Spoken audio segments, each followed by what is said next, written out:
Welcome to the What's the Damage podcast with your host, Leo Van Dammage.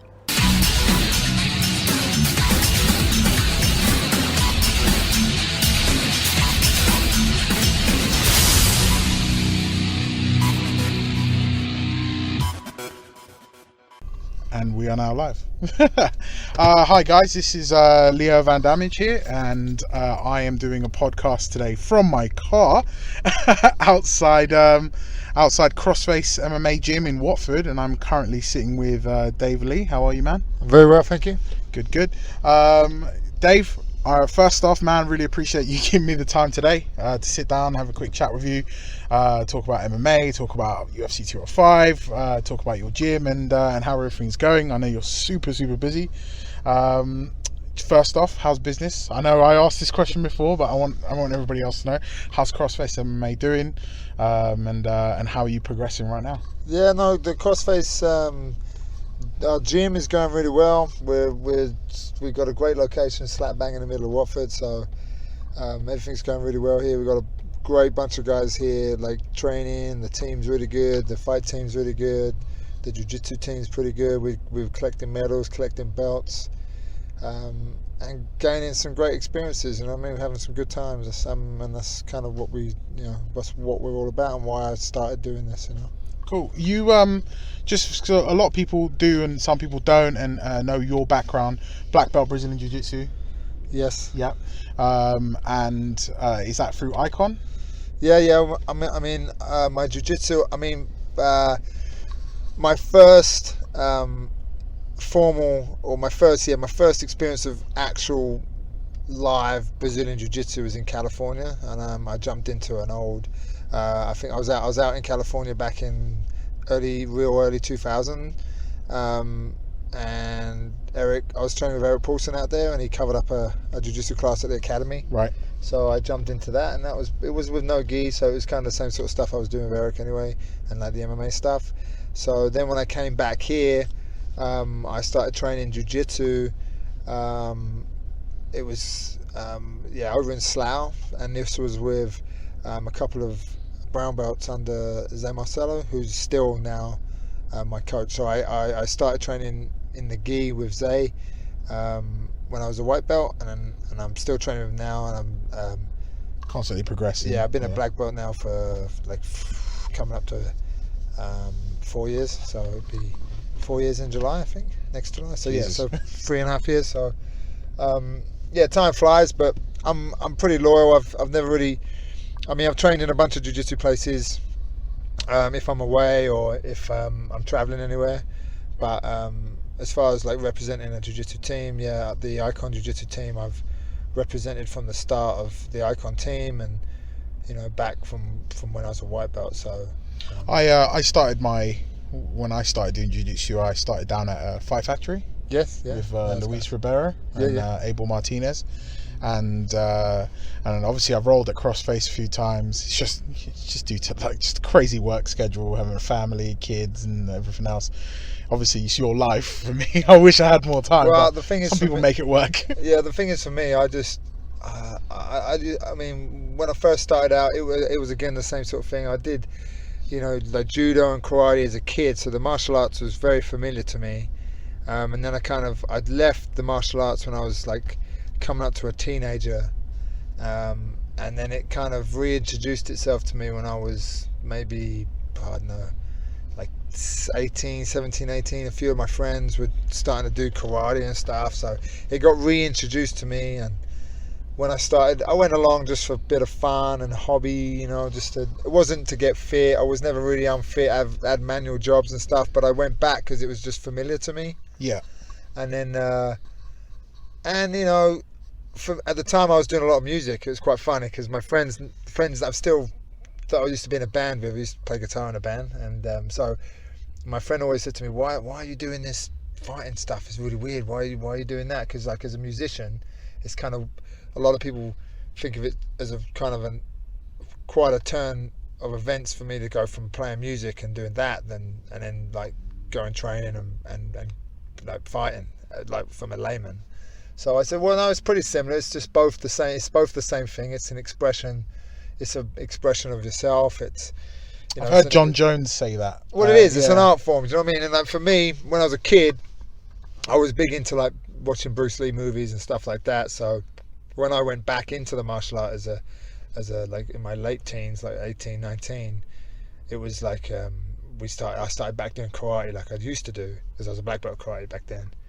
And I figured out why I kind of left karate in the first place. It was a bit too formal, or a bit too make believe, you know. It's like it wasn't you know, I could have killed you with that blow, and it was like, well, I'm not too sure about that. And back then it was like, because I was older and I had a bit of money, I was working, so then it was like I found all the Bruce Lee books, and I was reading all them. I was like, oh, this is so cool, man, Bruce Lee, yeah, what a guy, blah blah blah. And then I found we were going to go to a kickboxing school, and then a friend of my friends was training kickboxing, found another place which was teaching JKD and Carly. I was like, oh man, this is the Bruce Lee stuff. We gotta go here. Because they say he's like the grandfather of MMA, right? Well, it is. 1973, they put out Enter the Dragon, and the first few scenes of Enter the Dragon it's an MMA fight. Yeah, right? Kempo gloves. Yeah. I mean, I got a pair of them. Yeah.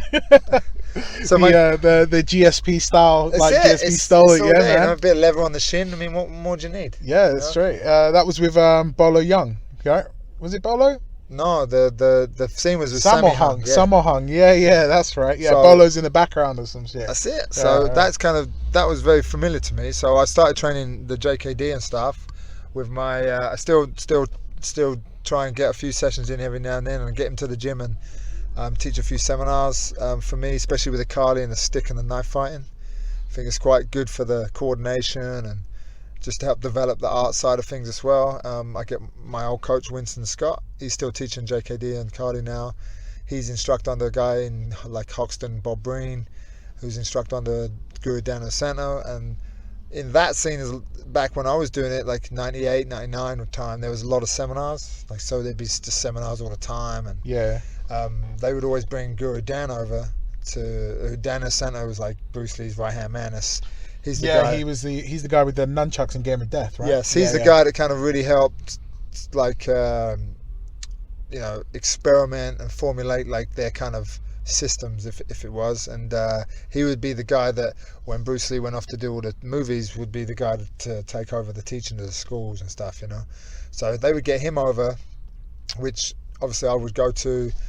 I would go to London to train that 2-day seminar, go to Edinburgh 2-day seminar, wherever it was I would go. And that's when I bumped into like Eric Paulson. So before I met Eric Paulson, I was at one of the seminars at Bob Breen's Academy, and there was, like, for me back then I was just like a collector of information. So I would jump on a train, go up to Tayo Sports at the time, rent out instructional videotapes, watch them, write it all down, try and train it as much as I could.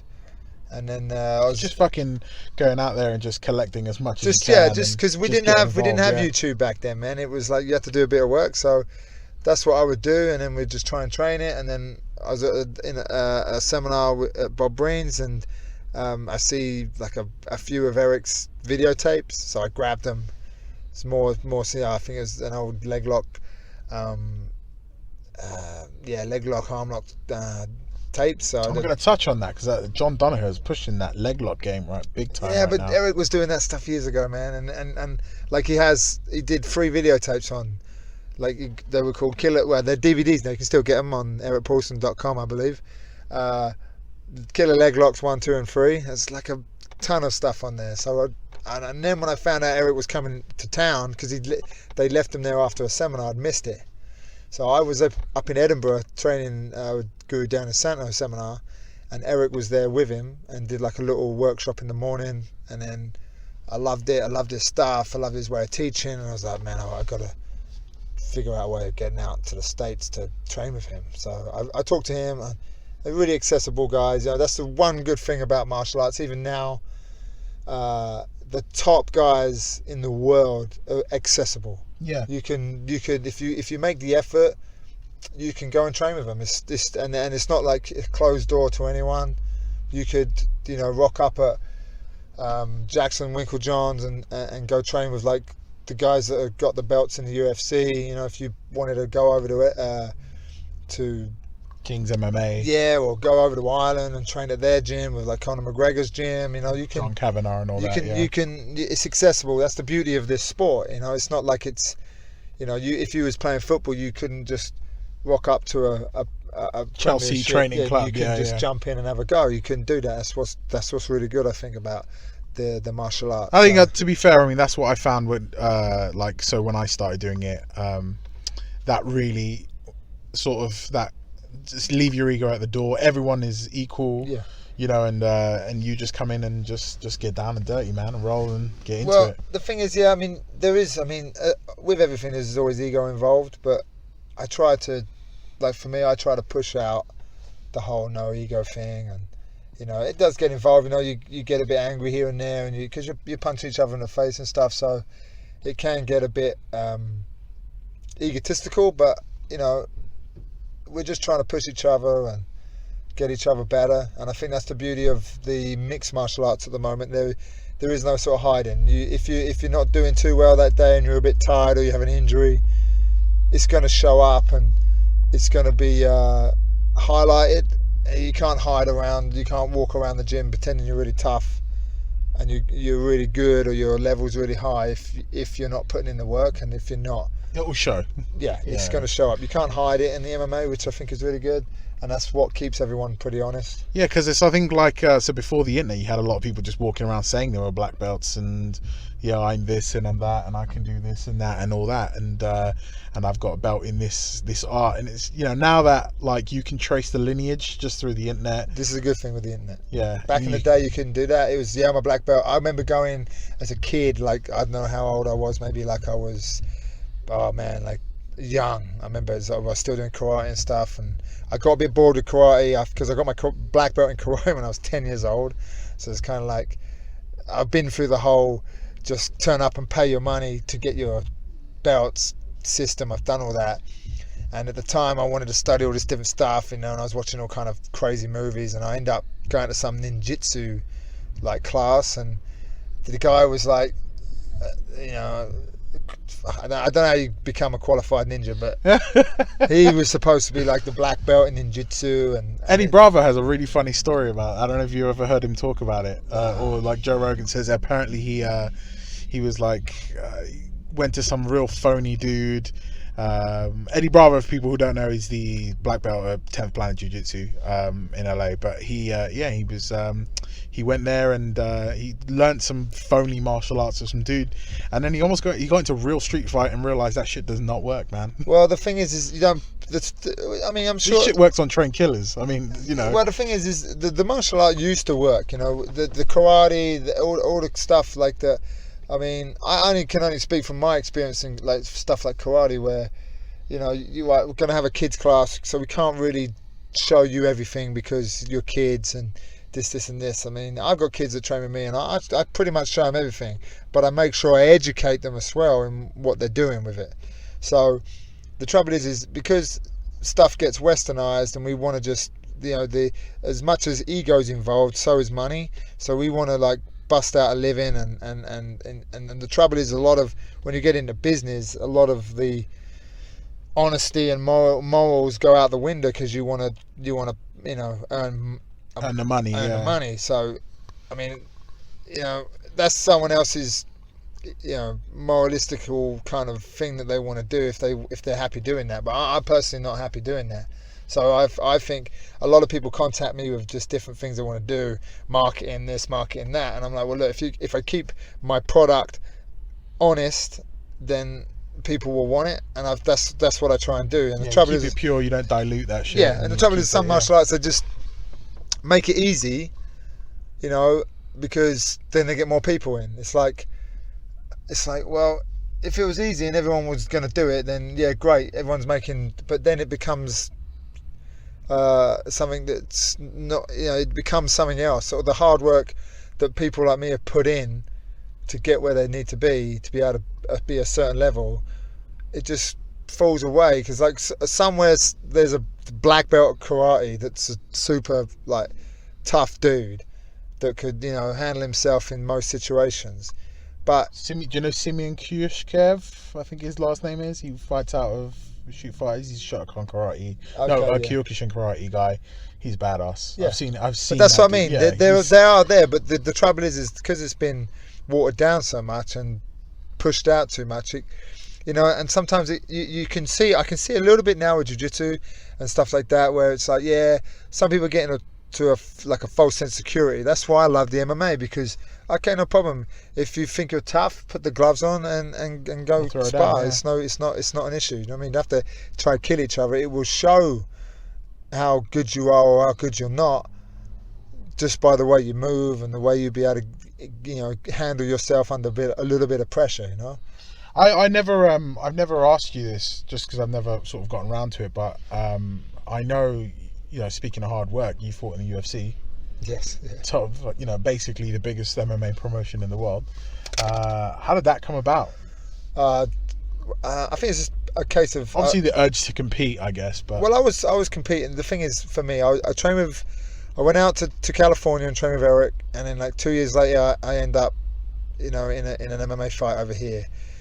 And what basically, it's just the competition for me at the time was just an extension of training. Back then, I didn't have a full-time place to train. I didn't, I was training a lot. I mean, I was holding down a job and training Monday night in one place, Tuesday night somewhere else, Wednesday at my house, Thursday somewhere else, traveling around trying to get the training in. It's a roundabout way of saying I got no fucking excuse. Yeah, I just trained, I just loved, that's what I loved doing. So it was and if I wasn't training, I was like watching the instructionals that I've been on the train for an hour to go get a videotape of. And it ain't like nowadays, man, you got YouTube, you can skip to whatever bit, or you have a DVD with chapters, man. These were videotapes. You had to earn that knowledge, man. These were videotapes, man. You had to fast forward that stuff, man. It was hard work, man. And the pause, you didn't have a clear picture. You had like a flickery picture, man. Yeah, the static lines across, right? Yeah. And if you wanted to pirate this stuff, man, you had to put the time in and sit and watch it and connect up some other tape deck with it. It was crazy, man. It was too big. And technology's now it's just instant, man. Easy stuff now. Get it right there and then. Nowadays got it easy, but back then it was like I would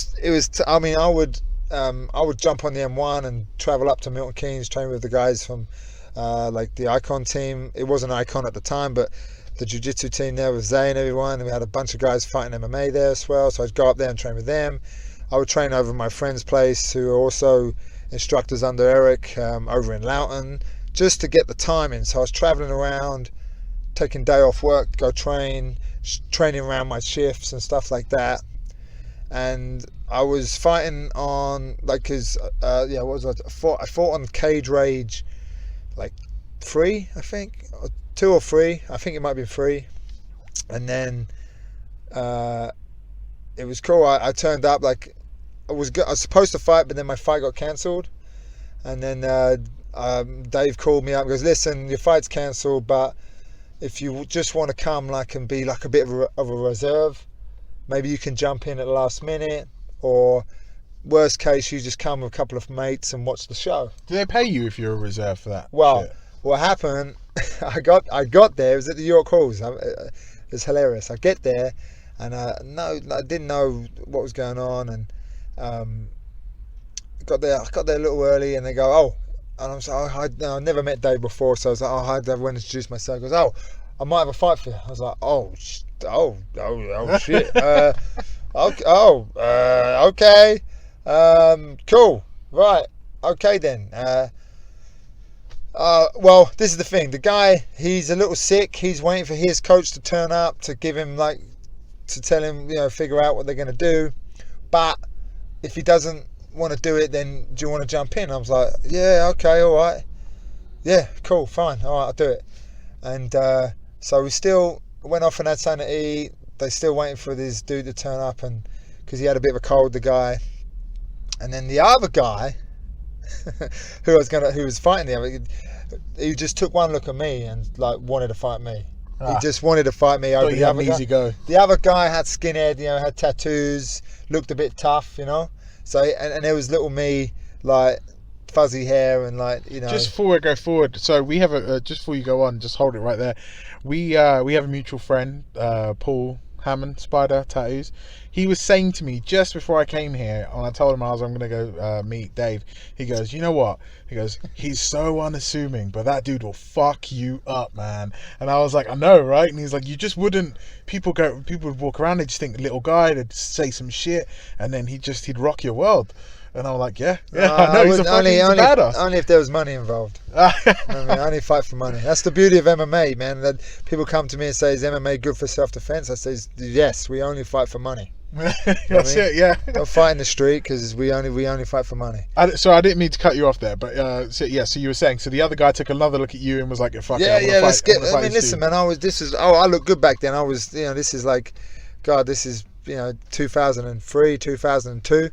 So I was young. I looked 12 years old, So he was like, yeah, let's get you. Oh, listen, he said to me, look, this guy's been dicking me about. Listen, I'll tell the promoter, Dave, to get you a go. I think, this guy he doesn't want to fight. I'll fight you. And I was like, I don't know. I probably weighed about 7. I always weighed a sort of similar sort of weight, 74 kilo, and this was like I think welterweight or middleweight or something like that. Right. And so I just took the fight. I said, all right, cool. And the good thing is now, the guy that I fought, he's still training now. I think he's a brown belt now, maybe a black belt, but he's still training. I see him the other week at one of the tournaments at the English Open. So he's still around, which is really cool.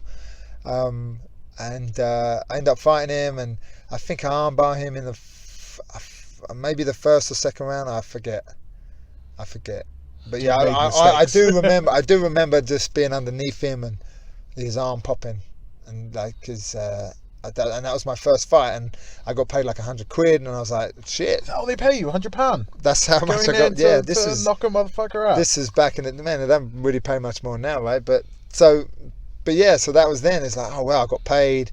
I had a good night out. I didn't really get hit or injured, so I was like, oh, this is really cool. Right, I want another fight. Give me another fight. And again, I was training. I wasn't training like at one place like every day. There wasn't, the only place that was available to do that was like London Shoot, and it was just a little bit out of my way to get to, like on a regular basis.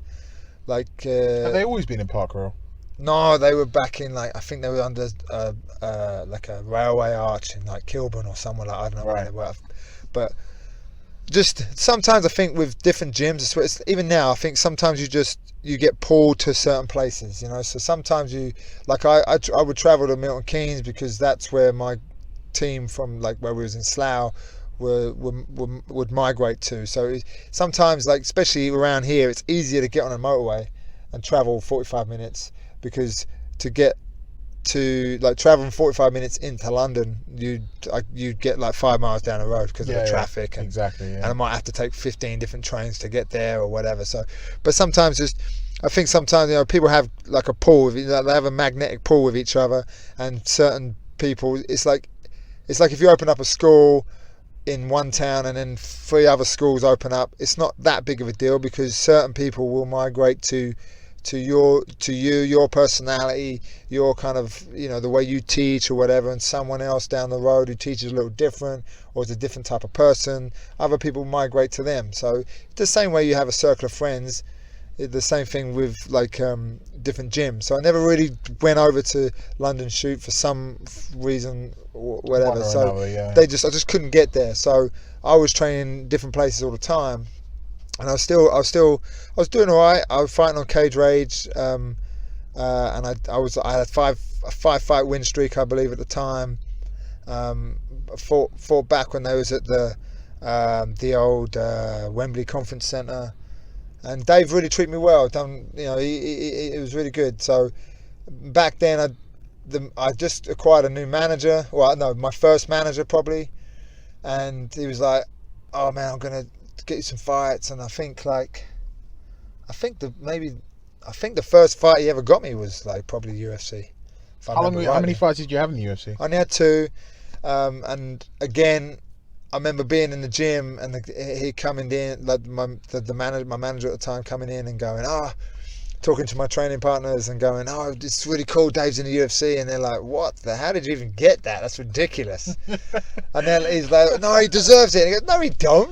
what are you talking about? No, they want him in. It's like, I think for me, it wasn't. I think at the time because I think I was like the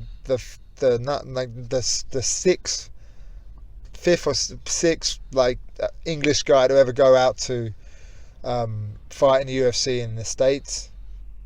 I know you had Ian Freeman, like one of the first, if not the first. He was the first, I'm sure of it. Then you had like when they did the Royal Albert Hall show here, so they had like Mark Weir, Lee Remedios, James Zickage. These guys they fought here on the UFC, but never out in the States. They never went out to the States. I'm sure Mark Weir fought out there. I think maybe James Zickage went out there. So I was in the top 10, like pioneers, basically, guys to go out to the States to do it. Michael, and I think it's just timing. Like Michael Bisping just won the Ultimate Fighter, so it was like they were gonna be coming into the British market again. They hadn't been since the Royal Albert Hall, so they were gonna be coming back to the UK. So they wanted to get some UK fighters going, and I just happened to be knocking about at the time. I think it was just perfect timing, So for me, I say perfect timing. I'd rather be fighting now in the UFC than back then, because or maybe not now with that Reebok thing going on.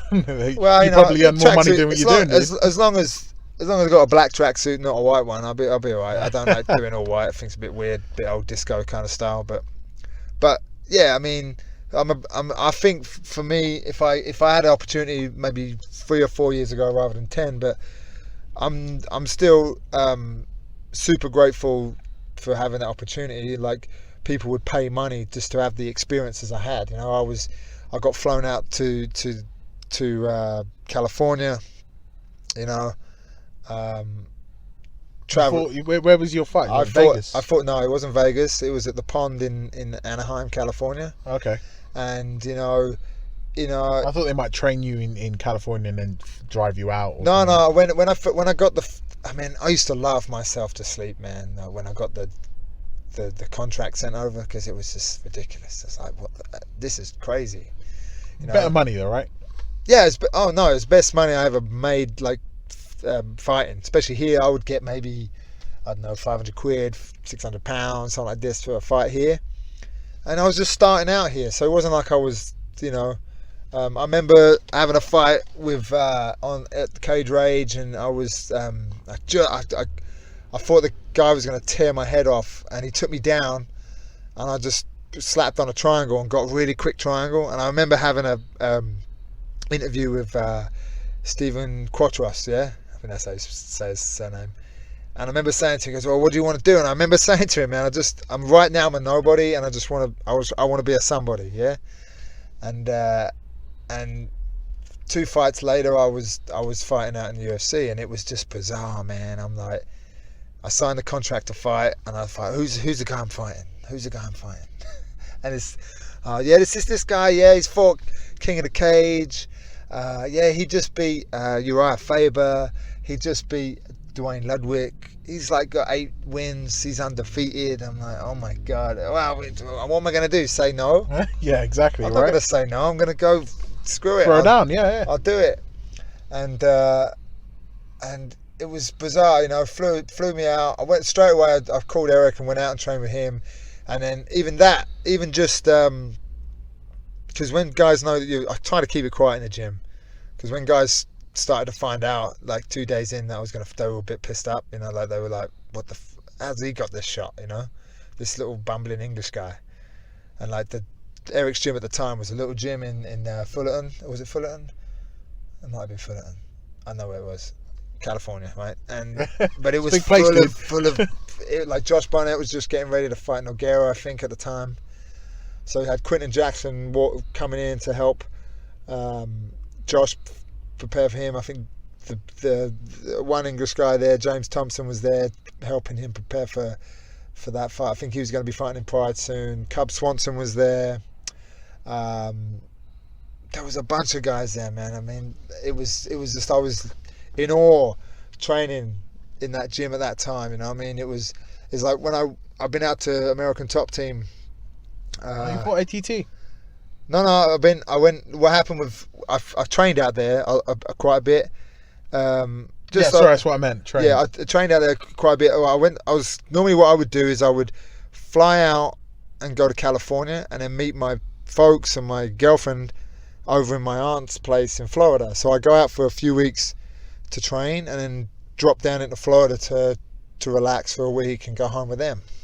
And the one time we was all trying to schedule the trip, Eric was out of town, so I couldn't get any training in with Eric. So I was like, oh man, I got to go to Florida for a few weeks. This is a bit bullshit. So I was like, and at the time, this was years ago. So at the time, I just got my Zay was, because my jiu-jitsu coach wasn't living here at the time. He's still in Brazil, so he was over doing like a little seminar circuit, and we were going to do our grading, and I'd missed getting my blue belt before because I was either fighting or I was away or just missed it. So he's like, David Lee, you gotta come do your blue belt. He's gonna come on. I gotta get. I remember I was training in London Bridge at the time. We were doing a seminar, and I was like, oh, you come to the seminar tomorrow, like in Slough, wherever it was. I was like, no, man, I'm off to Florida tomorrow. He goes, oh man, you got to come tonight. Come tonight to the training tonight. I'm like, dude, it's in Milton Keynes. He went, yeah, just come. He said, I'm like, oh man, I'll come. I'm flying out in the morning. He goes, just come, man, come on. And I'm like, all right. So I went up to Milton Keynes that night to train. And he gave me my blue belt, and I was like, oh sweet, thank you very much. Boom, boom, boom. And I'm like, gotta go. And he goes, oh, where are you going? I'm going to Florida. He goes, oh, go train at my friend Laborio's gym. Go train at ATT. And I'm like, where is it? And he goes, it's in Florida. I went, man, Florida's a massive place, man. It's like, yeah, some specificity would be nice, dude. Yeah, go look it up. So I got home like at midnight or whatever, and I'm flying out stupid o'clock in the morning. So I'm looking around trying to figure out where the dates are or where the gym was, and I couldn't find it. So I got to Florida, and I remember driving around trying to find it, couldn't find it. And then we looked up in the Yellow Pages, and it was like literally a 10-minute, well, not even a 10-minute drive from my aunt's house. Oh, perfect. So it worked out amazing. So as soon as I went in there, I made sure I had my Zé Marcelo t-shirt on. And I was like, oh, Zé Marcelo, yeah, cool, come on in. And I was like, listen, I need to buy a gi, I need to buy a belt, because all my shit I used yesterday for training, so I need to buy stuff. So, and the trouble is, back then, they didn't really have much MMA going on there. They had guys fighting, but they didn't have like MMA classes, and I think they just moved to their like first big location. And so no one really trained with the gi. So I met a guy there, Renato Taverns, and he was just super psyched that I had a gi, because no one trained in a gi. So I trained a lot with him, and he's a really high level black belt. So that was really cool. And then I'll be like looking around on their pictures on the wall, and I realise why I'm just getting my ass handed to me every day, because every one of them was a black belt of jiu-jitsu and like legit guys, you know what I mean? So that was my first experience. I think before I got there, I think Brad Pickett had been out there. I think Brad maybe had been out. Maybe I'm not sure if Brad had been there just yet, but I know like Dan Hardy and Paul Daly had been out there. Yeah. So they knew guys were competing in England and stuff, and back then I hadn't fought in UFC back then. I was still just training. So I didn't really. It was cool to have like a lot of high level people in the room, but I wasn't like training too much with them. I was more going to the classes in the evening or maybe in the morning, and no one really like. I was just some dude from England. It wasn't like I had a label on me or anything. So, but when I was in California, when you got that label on you guys, and just they're just trying to smash it. It's no problem. But when I was in California, not like I can speak from fucking experience. No, but when I was in California and people find out I'm going to fight in UFC, they were just trying to kill me. It's like, well, not in a bad way. They were trying to help me. They're going to prepare me to fight. So that was a cool experience in itself. Just oh wow, look, there's Quentin Rampage Jackson. Oh man, I'm sparring in the fucking same place as that dude. It was crazy. So then we came back to England, and I went back out to California to do the fight like a couple of months later. And just the experience of flying out. I think Michael Bisping was on the plane, a few rows down. He had his jiu-jitsu coach at the time competing on the same card. So just getting off the plane, waiting for our driver with Bisping and his coach, sharing the ride. What's that dude like in real life, man? He's the same kind of guy. Same dude, right? Yeah. Yeah, okay. he's not putting on a show, man. He's the same sort of guy. You know what I mean? And back then he was even a bigger ego, I right? reckon he's probably similar now. He has the belt. I haven't met him since he had the belt. I've seen him a few years ago in a friend of mine's gym, but and he was pretty cool then. A bit more what would be the word? Humble. A bit more humbled. He lost a few fights, and back at that point, and he's a cool guy. Dude's a beast, man. He got his eye reattached. Dude's a tough guy, man. He's a persistent, tough Belfort guy. fight, yeah, and then you saw him with Yoel Romero at 205. Yeah, man, he's that up whole for it. back He don't and care. forth. He don't Yeah, care. it's gonna be good. When I first met him when we was flying out for the UFC, he just won the Ultimate Fighter, and so he was, He's on a buzz, man. He was cooking, he's doing well, and so just that in itself is an experience. Getting to a hotel, being one of the fighters and all this kind of thing, sharing training room with like Matt Hughes, sharing like we go to do the medicals with like Rashad Evans and Do you know what I love about you right now, man, is that like most people will drop names and they drop names like it's a big thing, but you're like, yeah, man, I met these guys. They're just cool guys, and they're just man. part guys that just helped you through on your experience, and you just moved on to get where you are today. Yeah, well, the thing is, man, is that we can understand is like even when before I was like before I went out and mixed with these, but for me, even if a guy come into the gym and he was like some famous guy, done a lot of things, and like Still a guy. I'm not gonna go, I would try not to be starstruck in just to try and play it cool a little bit, because they're just people, man. You know what I mean? They're no different to you or I. They're just people, and I think sometimes a lot of people in those situations, people are trying like when I would like train with, before I went out and train with Eric and become a friend of his and a student, it was like, oh my god, there's the we was in a room. You got to understand, when we did seminars back in the day, like with Dan and Asento, like, and like Eric and that, we'd go to a leisure centre hall, and they'd rent out the whole leisure centre, and it would be like 200 people in the seminar. You know what I mean? It's a big seminar, big deal. So these two guys that were walking in, really only one of them that everyone was there for. So, oh my god, there's the guy. He's going to be teaching. Wow. And I never go up and go, oh, can you show me this leg lock, or can you show? I was always like, I always made sure it was like, oh, how you doing? How's the family? How are you? Not like, what can I have from you? How are you? You know what I mean? I don't think that too many people make it a sort of a common sharing experience, as opposed to too many people are too worried about what they want and not what they can give or what someone else wants. You know what I mean? So I always made a point of that, and made a point of just asking someone how they are first before I wanted to even ask them anything that I needed. You know what I mean? And I'd rather them offer something up to me rather than me request it. So even like when I was, so finding the UFC was no different for me. I was just on a journey, you know what I mean? It was just, and I was just trying to, I was really looking back, I didn't really have any recollection of what the magnitude of what I was doing was. It was only until I fought at the pond, and even like the way. Did you win the first fight? No, I lost both fights. I mean, it was the worst time of my life, right? It was the worst time of my life, and like. And then I got back. Anyway, so listen. Even at the weigh-ins, getting my gloves from Big John McCarthy, it was like, man, this is ridiculous. Getting my gloves with UFC on it, I was like, man, this is ridiculous. What am I doing here? I was a purple belt of jiu-jitsu. I was green, man. I didn't know what was going on. I'd fought like 6 times. I think my record was like. Yeah, man, it was my like 7th fight, for crying out loud. You know what I mean? This was ridiculous. Had like 2-3 amateur fights. And then just slap you on the arse and go, man, go in there. Go! Show us what you got, yeah. So I'm a fucking world stage. It was ridiculous. And I remember being in Eric's place, and who's the guy from the brand Warrior Fightwear? Yeah, Warrior Fightwear, right? He comes up to me, oh, listen, man, I'll give you $1,000 to sponsor you. And I'm like, oh yeah, well, I said, yeah, that sounds cool, but American Fighter is sponsoring me. And he, oh yeah, well, how much do they sponsor me? I was like, I'm getting like a couple of grand from them, listen, if I'll give you $1,000, but if it gets on telly, I'll give you another $1,000. I'm like, listen, they're giving me 2. If you give me 3, maybe I'll do it. I don't know.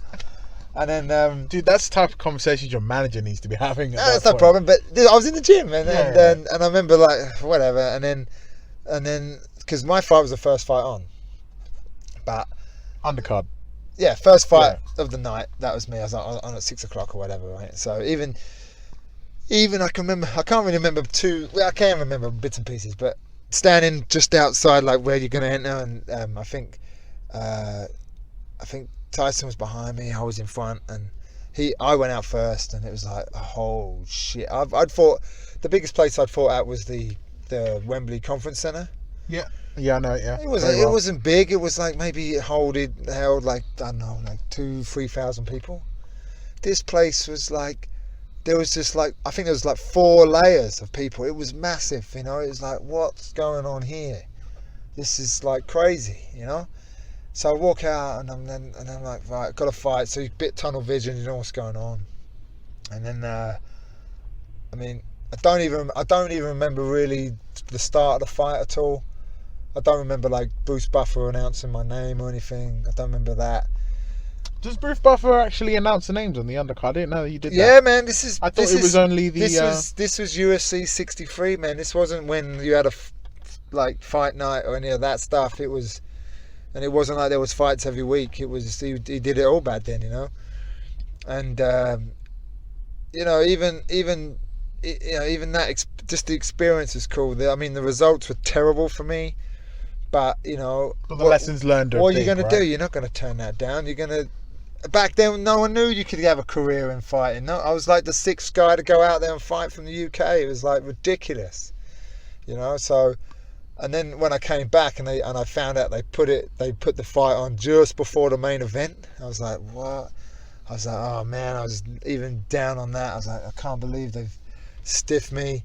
Oh my God, they've shown the world my fight. I lost, you know.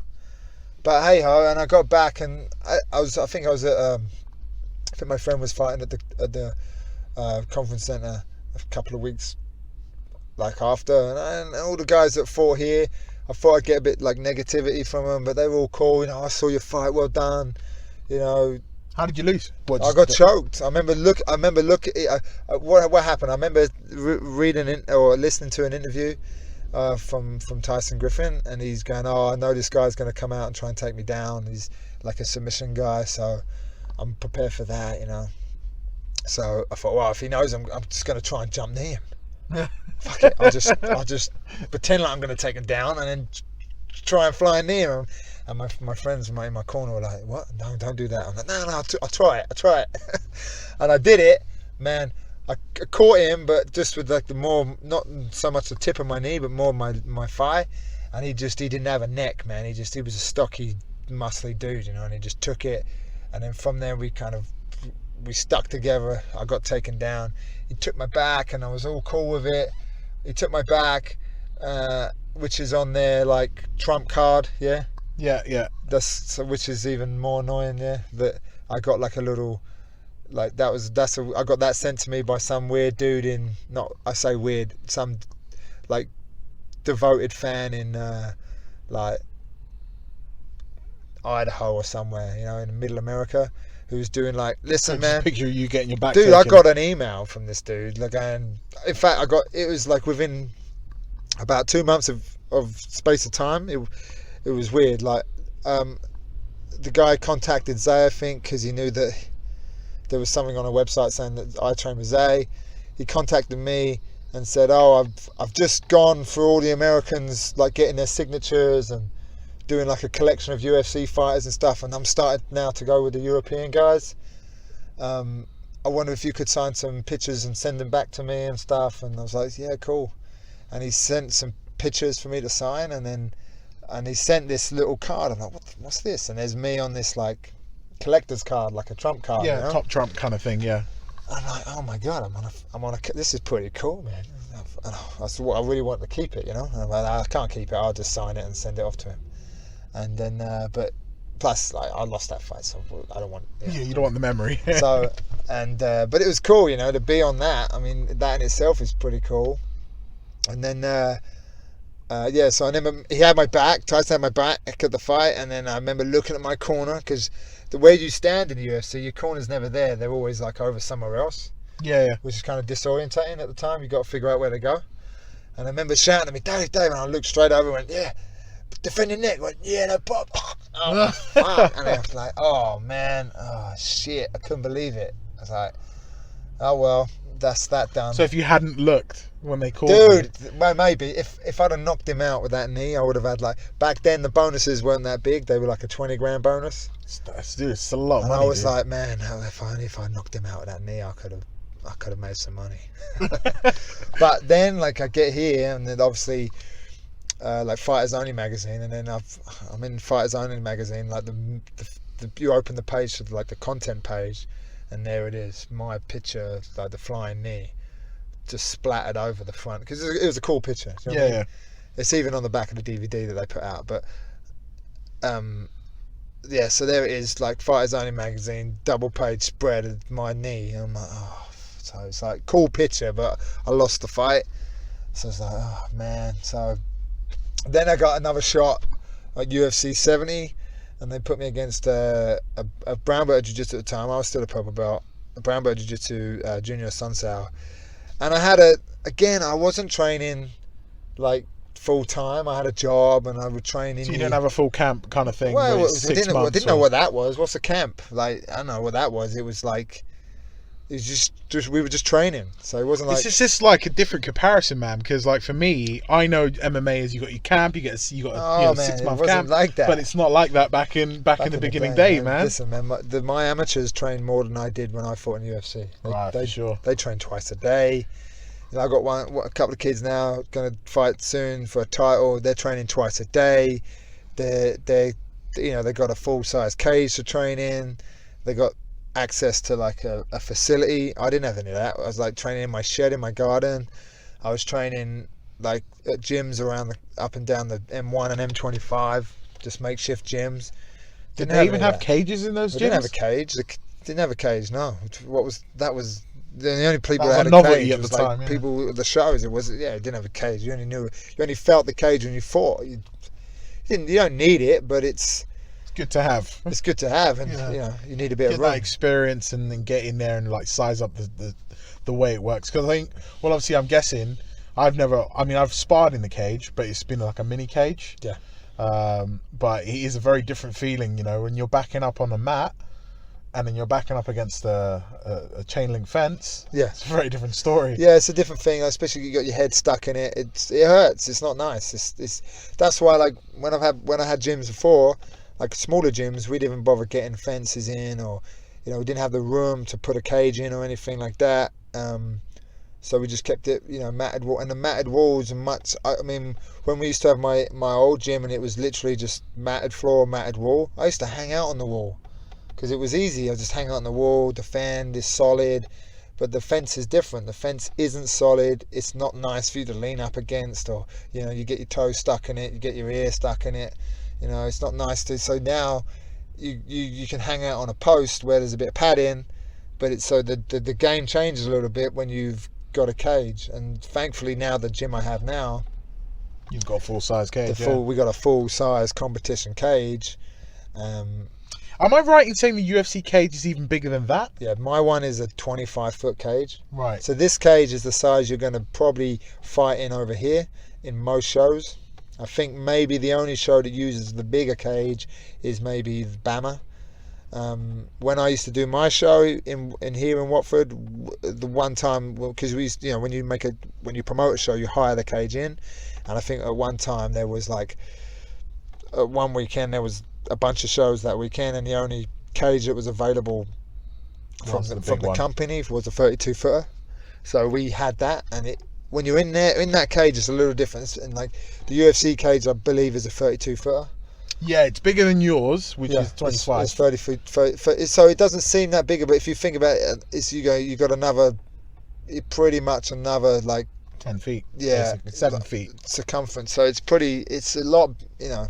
I know for like some of the fight nights they used to use like a smaller cage, 25-foot cage. But in the big shows, they do use a 32-footer, and it's much bigger. Yeah, it's much. And their cage is a little differently made to the ones we have over here. But it's a similar thing. The size especially when I fought out in Anaheim, it was like, oh, this guy, I've never been in a 32-foot cage, and we stood in it and thought, oh, and the place was huge. It was overwhelming. So I can see when you see guys go out and fight for UFC now, and it's a bit daunting. Well, when they say, oh, you have the UFC jitters, you can see why. It's massive crowds.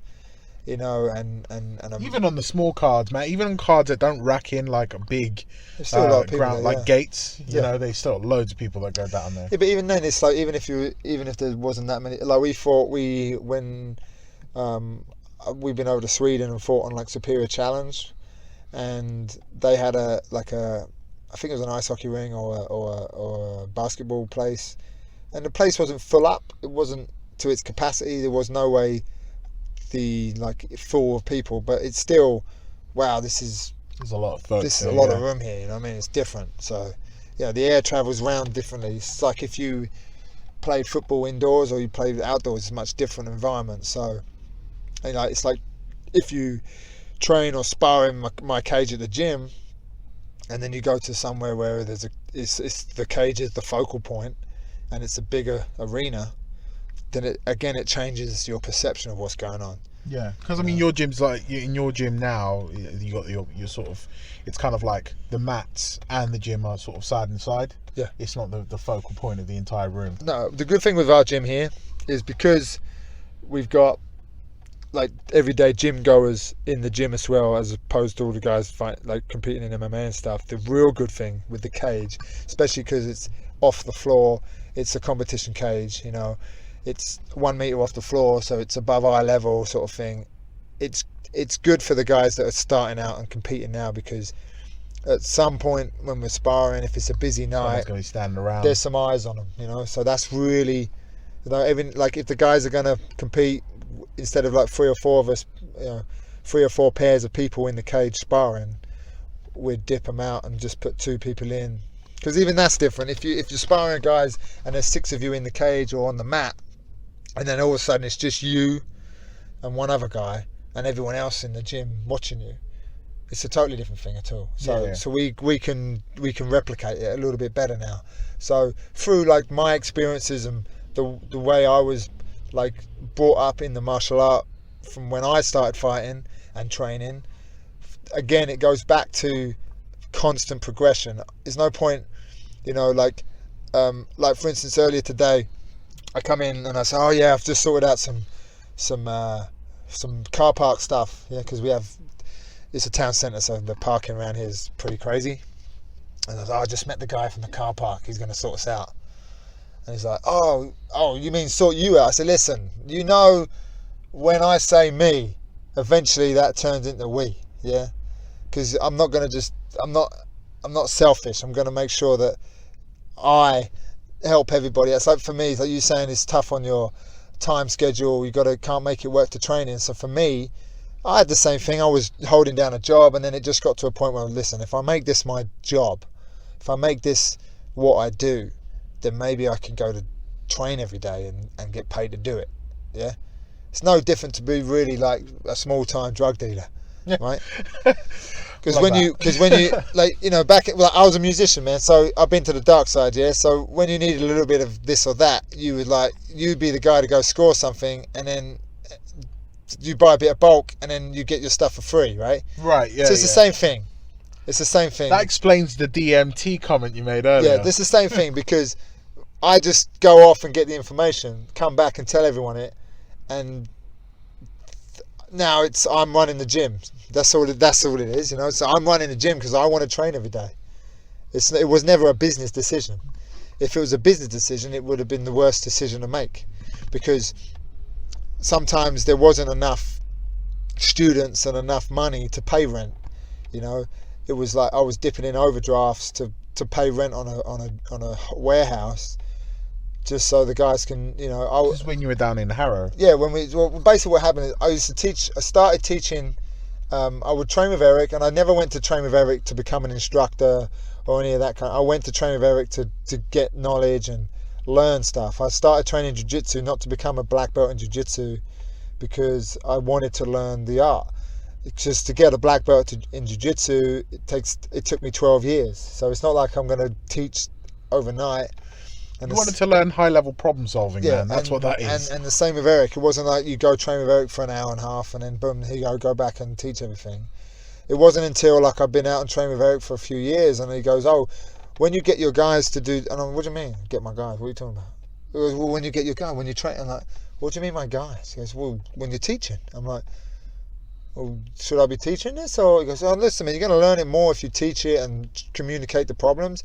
I said, "Oh, right," and that's kind of when he sort of give me his blessing to go off, and he'd already give me like a coach certificate or whatever, but that's when there was no formal blessing, when he sort of gave me his blessing and like, yeah, you should be teaching. This is why you're out here training, right? I was like, no, I just wanted to come and train. He goes, well, there was no need for you to come out and like live in my pocket and spend countless hours training. If you just wanted to learn stuff, you could have just come in the evenings, like come for class and grab a video, you know. So yeah, I said, well, yeah, I guess, but here I am. So it's like a natural. Yeah. Evolution. So when I started training martial arts again, and I wanted to learn how to like exercise, I would start asking people I knew how to exercise, and it wouldn't be working right. They were like more bodybuilders. So I figured, well, I need to learn this information. And again, back then we didn't have YouTube, and the internet wasn't what it is now. So I was like, right, well, if I want to learn how to exercise and want to learn like the physical aspect of training and the martial art, then I'll go and I went and done like a gym instructor course and a personal training course to learn, because if I'm going to learn it, I might as well get qualified in it. So that's what I did, and then that's sort of, the martial art helped me get a job that I actually wanted, because before then, being a musician, you couldn't get a job at that time being a musician. Yeah. You want to be a star. rock Made it or you didn't. You want to be a rock star, so you was a rebellious kind of guy. I didn't want to have a job. I lost so many jobs through having to go to a gig on a Friday night or doing something else. Or I remember throwing a job in one time because we were going to be on the Virgin Radio breakfast show. Right? And then we get there, we're just like sort of in the room with all the other people come like as an audience. Like, no, this is just lost a job over this, So, so for me, things you do for a false promise, bro. Yeah. So for me, the martial art helped me get a little bit of track, because I would learn the exercise stuff, and then I actually because every other job I had was just, I signed on to an agency. They get you a job here, packing books, get you a job over there, like construction, doing something else, and then finally I had a job in advertising. Yeah, used to stick up billboard posters, frontline advertising, and I like how you disguise it, man. Like, I worked in advertising. Billboards, frontline, and so I did that. That was like the longest job I held was 2 years. I was 2 years. I was a postman, because my dad used to work as a postman. So my first job was a postman. And then I was the original pioneer of the post office, one delivery. What do you mean one delivery? Well, you only get one delivery, right? Right. So back in the day, you used to get two delivery, first class, second class. Yeah. So I would be, it could be at work at like 5 o'clock in the morning. So I didn't get into bed till 3, because I was at the studio doing something or gigging or doing something that shouldn't be, writing music, whatever, playing guitar, practicing. And so I'd get to work on like a couple of hours sleep. I used to have a 1969 gold, 1969 gold Mark II 1600E Cortina wooden dash. Yeah, pimp mobile. Yeah. Right. You wish you hadn't got rid of that. It's probably worth money now. Yeah, caught on fire, but I still sold it for a little bit. They're worth a bit of quid now. Anyway, so I used to go to work as a postman, and I'd just go out with my first delivery and fall asleep, because I needed a bit of shut-eye. Fall asleep, and then wake up like a few hours later and think, oh shit, I've got to make my delivery. So I'd go out and make the delivery, and then get back too late to, well, it wasn't too late, I was late to and I'd throw what they used to call it, like throwing off, like the letters for the second delivery, which would be like the first delivery would be like 4 bags of mail. second delivery might have been a bag. Yeah. So I just do that in the morning. I just leave that, which is kind of an offence if you're a postman to leave. I think so, right? To leave the mail in the boot of the car, go home, do your shit, and then go back in the morning and slide it all back in with the As long rest. as you're of not it. incriminating yourself right now. No, I was a pioneer. I had the idea, man. They should. That was a great idea. Yeah. One delivery. I was the pioneer. So I subsequently lost my job as a postman because of that. You would. I was just forward thinking. People sometimes when you have good ideas, people are closed-minded and they don't appreciate the forward thinking. I was To begin with, I was before my time. You know what I mean? I had the vision. Because of your laziness, right? I had a vision, and it didn't come to fruition. Someone else made money out of that. I didn't. So anyway, I lost that job. Then I had many jobs after that, and then once I started back in the martial art and had a bit of direction, I did personal training course and gym instructor course, and then I got a job in a gym, which was handy, because it went with what I was doing. So although I was training in all over the place in the martial arts, I was also had a job in a gym, so I could train and exercise myself as well, along with like people that I work with, to help me with like the physical attributes of training for MMA and stuff. So, and then I just compete in jiu-jitsu and fall in the lucky line to fight in the UFC. And then once I've done that and come back, that obviously raised my stock over here domestically. I'm a UFC fighter, so. Don't get me wrong, man. I've been on the wrong end of losses that I shouldn't have lost, and for me, it's just a learning curve, man. Yeah, when I lost fights, I was like, like I tell my guys if they lose a fight, well, everyone else is here watching a fight. I mean, you got in there and done it. It's as long as you learn from it, it's a positive thing. You can make it help you. And here I went on after coming back from UFC. I went on to like capture like 3 different belts from 3 different organizations. 3 or 4? 3. So I got the UFC MMA belt at that time. I got another show that was called like Bushido Challenge at the time. I've got a belt from there. Fusion I got the belt from. So I managed the 2 losses in the UFC kind of sort of brought you back, and give me a little bit of a highlight, and it got me some fights, because obviously it was easy to get me on their show because I've obviously come out of the UFC now, and it was good for the promotion. Oh yeah, we've got a UFC Veteran on, blah blah blah.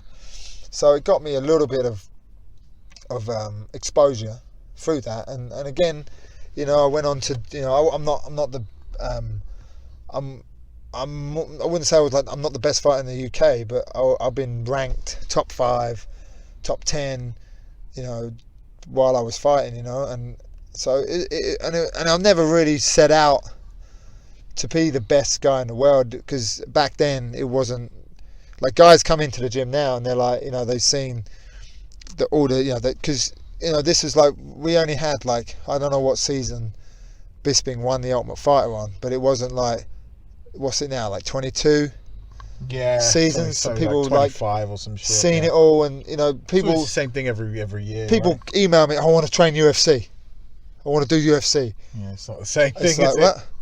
I want to be next Conor McGregor. I'm like, has that actually happened to you? Mate, loads of times. The best one I had, it's a good job I forget his name, but he emails me. I'm like, don't email me this, because I'm just going to show everybody this, man. I'll come into the gym, I'm like, look what this dude's emailed me. I really want to train MMA, blah blah blah.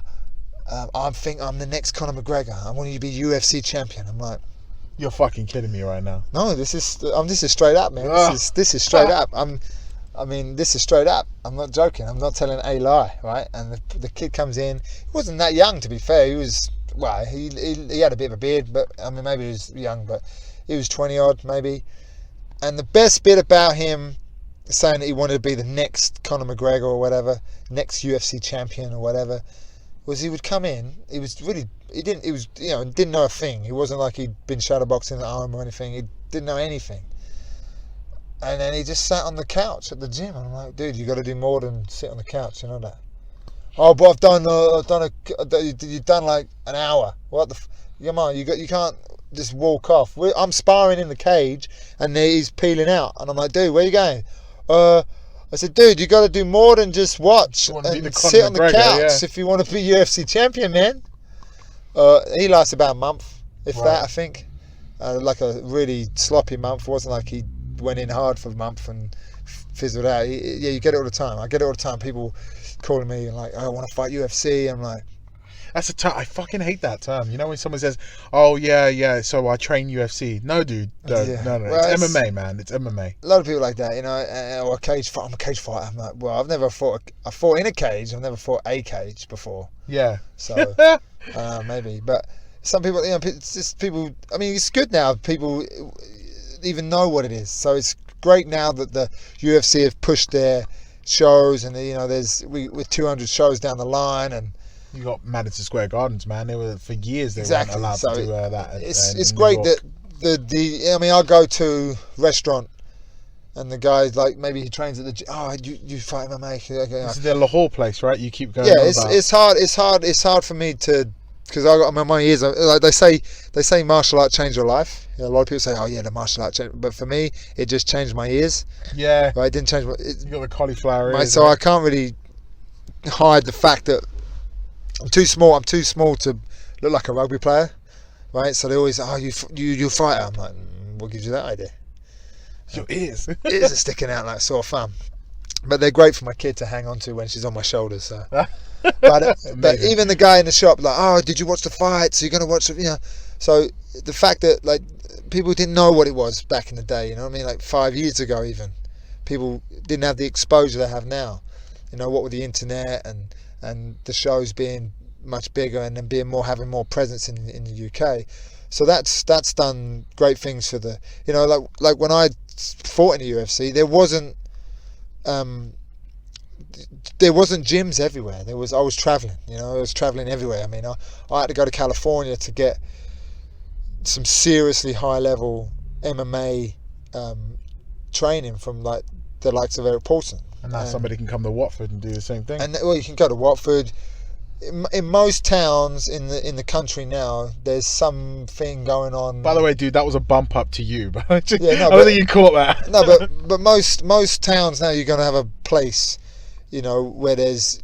I mean, even some of my old students now they have their own clubs everywhere. Oh, really? You know? Okay. Or like, you know, like people that are trained with me and they've gone off to do their little things. You know, even, you know, like even in the same thing with jiu-jitsu, that's everywhere now.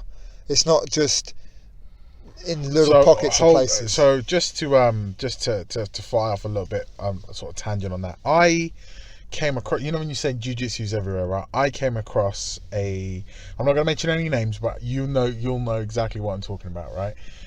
It's like a combative class. Okay, yeah. Right, okay.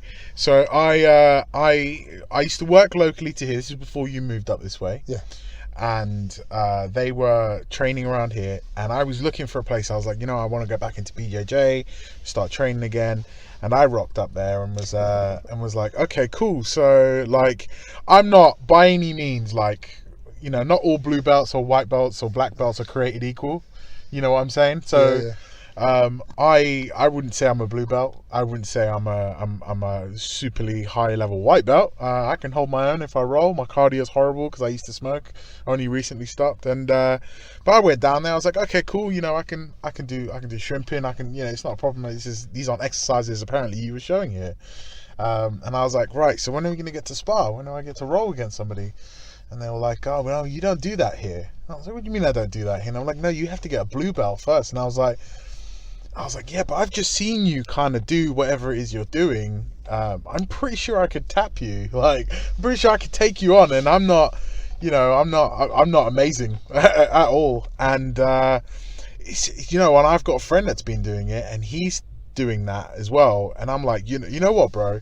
Like, I get what you're doing. I know these 32 move things you're doing at the moment, and you're getting it online, and you're happy, and it's keeping you healthy, and it's self-defense. And I was like, but you're gonna get caught in an issue soon. Like one day somebody's gonna put you in a position where you have not been there before. And I was like, I'm pretty sure I'll roll with you and I'll beat you. Like, because well, this is the thing. The thing is, you know exactly what I'm talking about, right? Okay, I'm not going to name any names. The thing is, I mean, again, it's more of a business model. Yeah, for Yeah. sure. Get people But the in. name that's attached to it's what annoys me. Yeah, but the thing is with that's a business model. Right. I don't- Okay, I'm gonna say it's great. It's great. It's a derivative. It's nothing to do with you. It's all me. I'm saying I'm the one that's gonna say it. But it's a derivative of Gracie Jiu-Jitsu's Gracie combative. Yeah, but stuff. the thing is this. Fuck that shit. The thing is this. Yeah, a lot of. I mean, the place you're talking about. I went down there and chatted to him. Yeah. Oh, did you? Yeah, I got, all right. I got a little bit of with it, and I went down there and chatted to him. I won't say anything like that's untrue Yeah, they're or perfectly be nice derogatory, guys, but- though. I yeah, mean, listen, they're fine guys. They're fine. But the thing is this is the only problem I have with that kind of thing is I get you want, like I said to you earlier, some people migrate and have a magnetic pull to certain types of people. So if you come to my jiu-jitsu class, maybe I'm not the guy, or we're not the environment where you will excel at learning. So maybe you need to go to the Fight Factory, The YMCA, or you might go to, Shoot Fighters, or yeah, whatever. Roger Gracie place, or shoot somewhere else. No problem. I can't train everybody in the world or everyone in Watford. No problem. But my biggest thing with that is I can understand the whole online thing. Very convenient, learn online. I get that. I did that years ago. We didn't have online. It was on tape.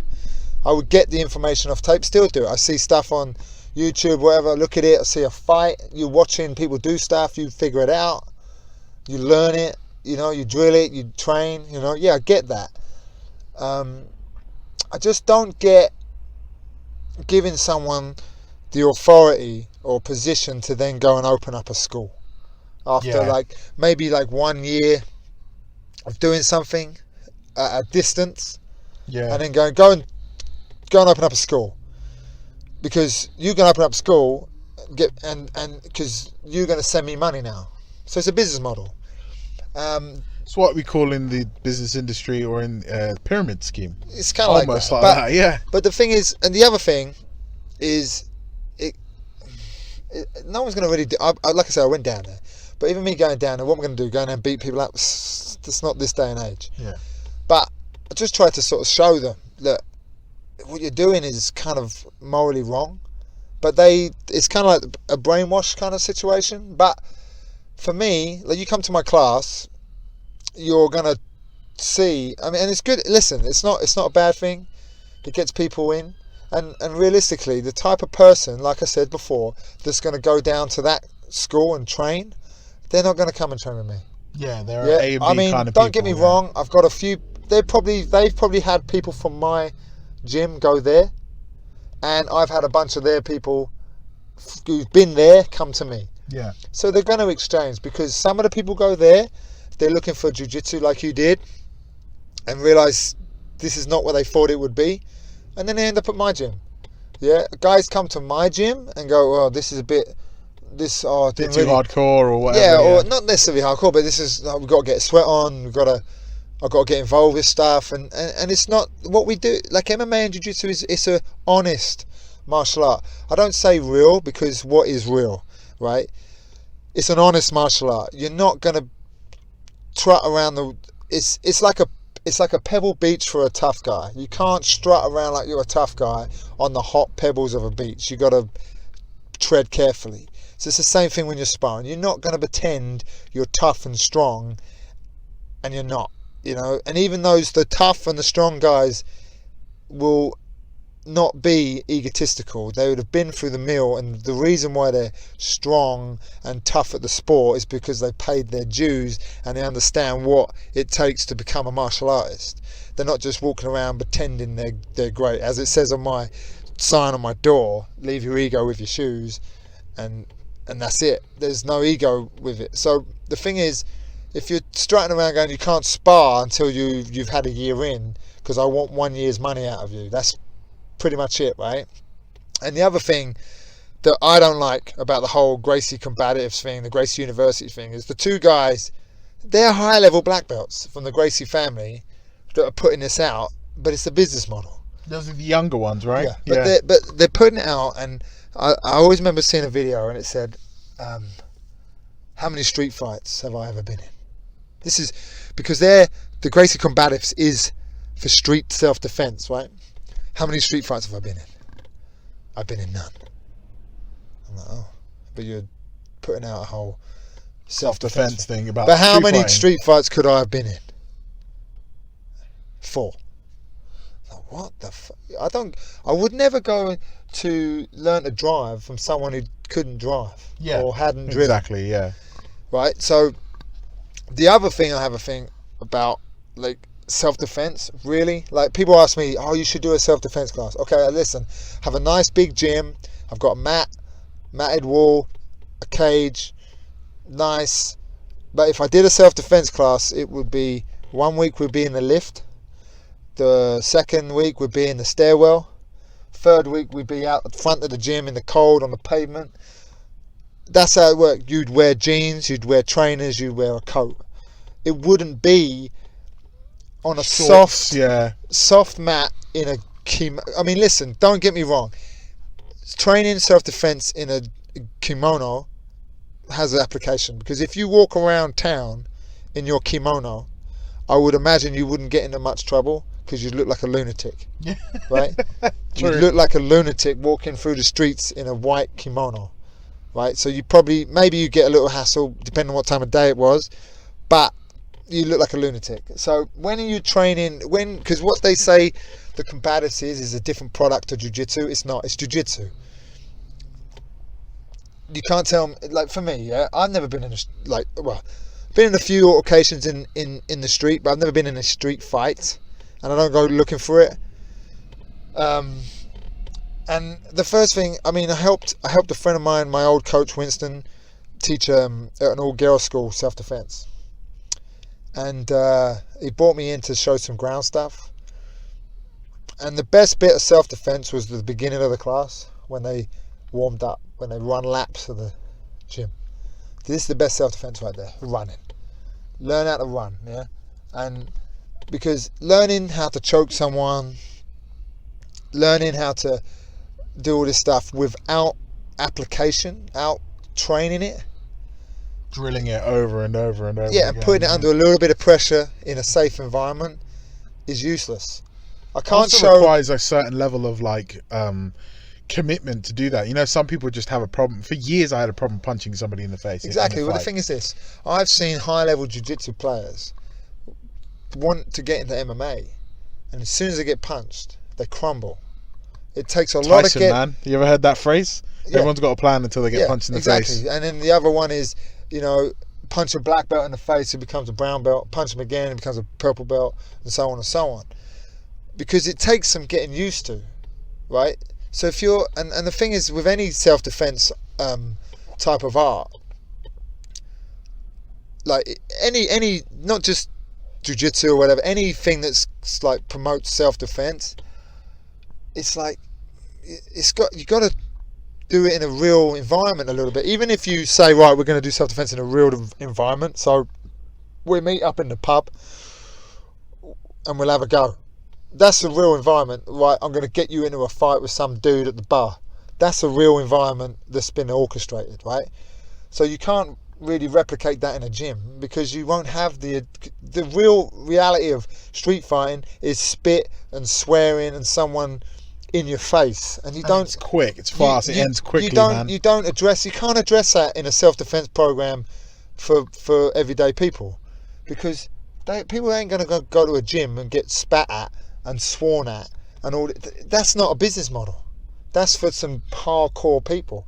Even my guys that fight, they wouldn't want that shit. They wouldn't want to go to a gym and have someone like grabbing hold of them and swearing at them and trying to replicate an actual street fight. Is ugly. And why would you, if you're that paranoid that you're going to go to a place once a week, twice a week and train a self-defense, then you're probably better off just investing in a taser.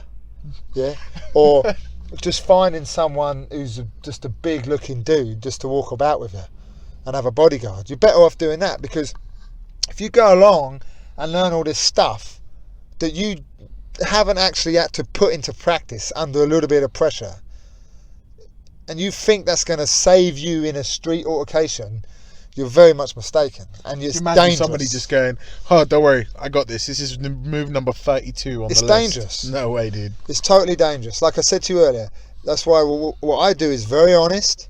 And when they say, "Is it good for self-defense?" I say, "Yeah, because we only fight for money." I'm not. If I'm in my best bit of advice for self-defense, and again, it's like I see a flyer, women's self-defense. Girls sitting in the guard, yeah. The guy is in a guard with a gun. I'm like, and I saw this, and I'm like, oh man, I really want to write on this. Like, there's two choices you've got there: rape or death. Which one are you going to choose? Because if you think you're going to get out of the guard position, right, with someone with a Beretta sticking in your face, Game over, mate. Which one are you going to? So showing that kind of thing is dangerous for people. If I had a bit of I had a self-defense. Wasn't a class, but issue. I got teachings from Eric Paulson, the best self-defense I ever had. Right. He said, "What do you do if someone steps up, wants to take your money?" I said, "You just give it to him." He went, "No, you never give anyone your money. Never." I said, "Okay, what do you do?" He goes, "Well, you take out your money because they want your money. Yeah, they hold a knife or a gun. You take out your money, you hold it in the air and you drop it on the floor, and then you run, right? Because the guy wants your money, so you're going to pick the money up rather than run after you, right? There you go, self-defense. That's it, easy, yeah. Yeah. Or like if someone listen, if you really want some money, come to the gym, hold me up after class, I'll give you it. If because think about it, how desperate would you have to be to hold someone up for money?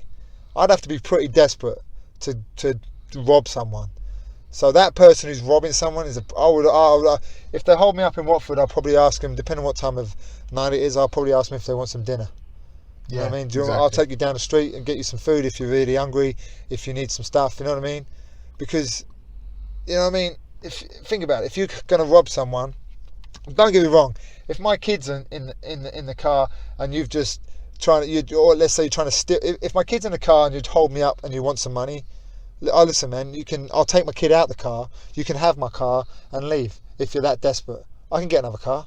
Yeah, So exactly. I mean, Can't get another kid. I ain't getting another kid. I want to be around for my kid. Don't get me wrong. If you're trying to steal my kid, I'm going to tear your face off. There's no two ways about it. And I'm quite equipped to do such a thing. But Really? I would never But thought I'm not going to. It's like MMA is it's great for self-defense. I only fight for money. And really, if you hold me up and I've got to fight in 3 weeks, I don't want to get injured, and I don't want to have a hole in my leg or in my gut or die because I want to fight soon. Speaking of fighting, are you actually going to go fight? Is that something you consider? Of course. Again, it's the fighting is a progression of training. So I'm still training every day, teaching every day, and I fight every day. I fight. Like everyone asks me, "You're going to fight?" I fight every day just to get out of bed.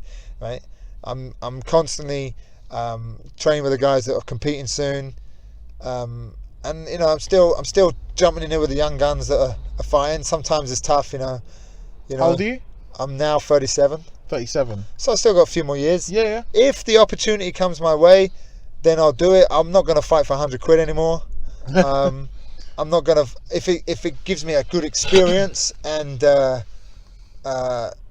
it's a trip away or a good experience, good payday, then I'll do it. I mean, if I'm in shape, and I mean I can get in shape, like fight shape, pretty quick.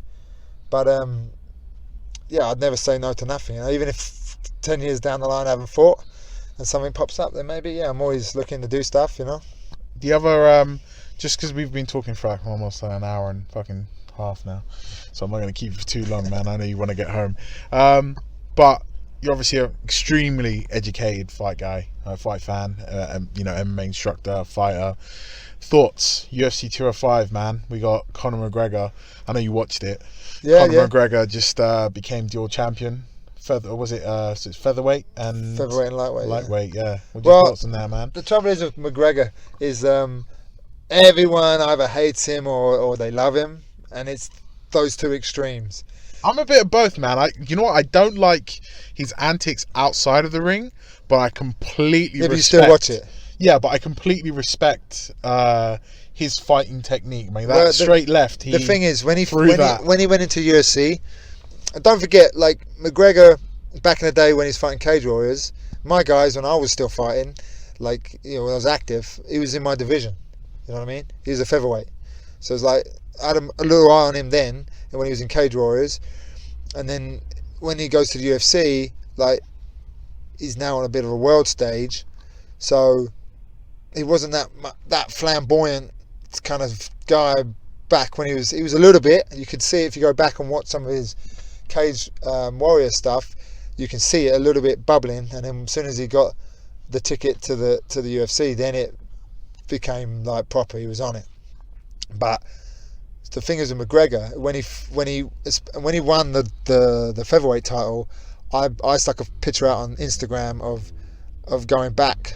Yeah, I stuck a picture of the Jeet Kune Do JKD logo. Yeah, because he's from a JKD background. Yeah. The Straight Blast Gym, the gym itself is named after a technique in the JKD system, the Wing Chun Straight Blast, the Jeet Kune Choi. It's the Straight Blast. That's what their gym's called. And if you trace his lineage, it's like Rob Thornton, Dan and Santo, similar lineage to me. Yeah, so I've got Eric Paulson in my MMA and MMA lineage, Eric Paulson, and then his instructors, Dan and Santo, Bruce Lee. It's like Eric always told me a story. He was in Canada, and the guy goes, "Oh, what are you doing here?" He goes, "Oh, I'm helping teach martial arts." He goes, "Oh, well, who's your teacher?" The guy was like an Aikido guy. "Who's your teacher?" He goes, "Oh, this guy here. This guy I'm helping, Dan and Santo." He goes, "Oh, who's your teacher's teacher?" He went, "Bruce Lee." He's like all fathomed, thought he was lying, whatever. Have to go get someone else and verify this. So those guys are very similar. So I can see a lot of the McGregor stuff, like the way they approach it. It's got very much the whole, Bruce Lee ideology. He's in and out. It's almost like that touch point karate. Yeah, but it's Michael got Venom Page it's style. got the whole take what is useful, reject what is useless, and add essentially what is your own. Yeah. And it's got the whole aspect of the martial art which Bruce was putting out back in the 60s and 70s, like late 60s and the 70s, of it's an expression of oneself. If you go back and look at, read Taylor Jeet Kune Do, look at Bruce's stuff, it's all about expressing oneself, and that's ultimately the goal of the martial art. And where in the beginning the UFC was about trying to promote jiu-jitsu, karate, or what's the best style, that's completely gone now, and we've gone back to the whole individual, because you'll get someone else from the Straight Blast Gym that doesn't do so well. Like me personally, when Conor McGregor got into UFC,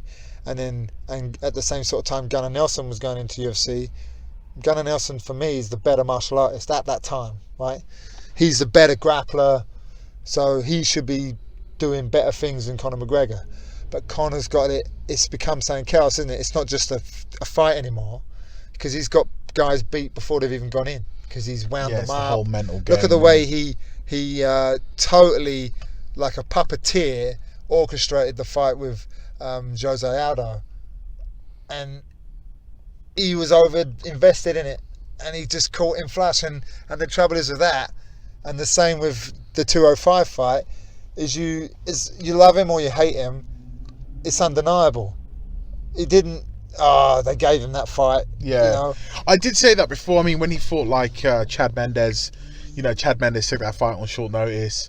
When he, who else did he fight? Because Jose Aldo pulled out, and everyone was like, "Well, Chad exposed a big hole in his game." Yeah. And then who did he beat after that?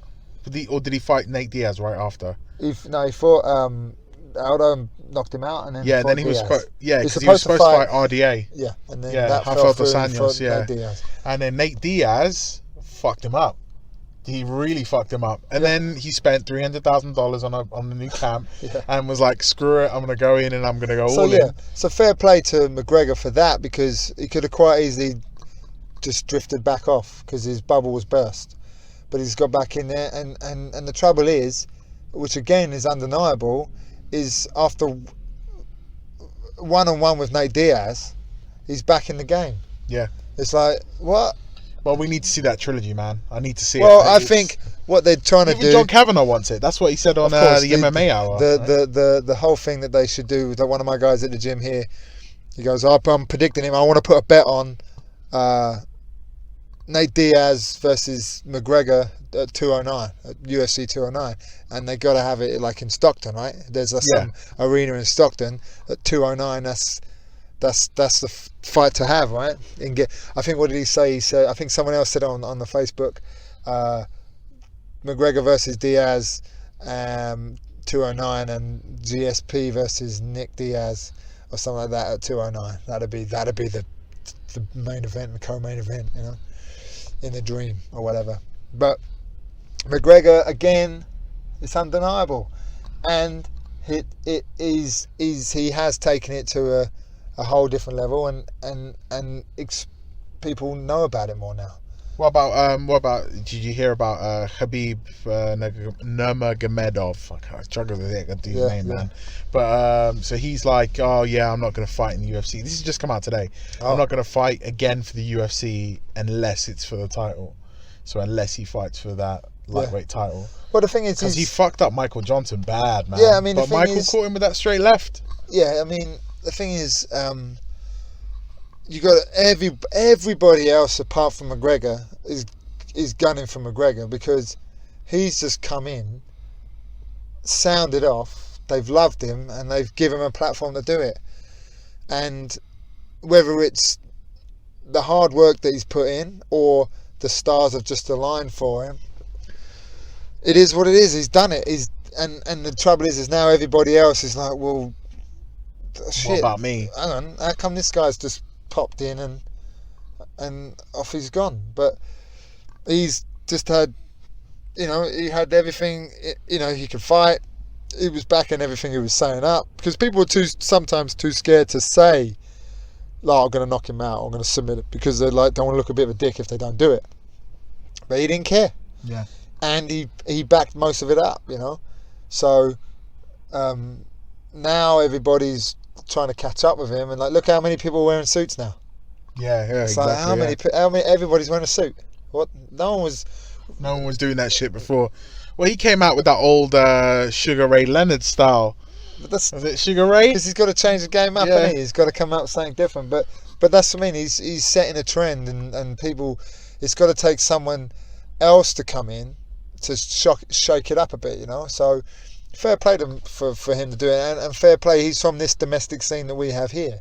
So again, what's good for people like me who own gyms and stuff is you've got kids coming in knowing the name, wanted to do it. They can come in and they can see it. It's what, look, for me as a pioneer of the MMA, I'm just one of the guys that has been around for a bit. You know, I'm one of the guys that are still doing it and been doing it for God knows how long.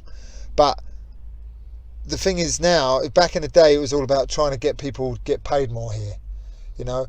And I got guys that should be in UFC now in my gym, but they got to hold down a job, and they got kids, and this, you know what I mean, it's hard work, super hard work.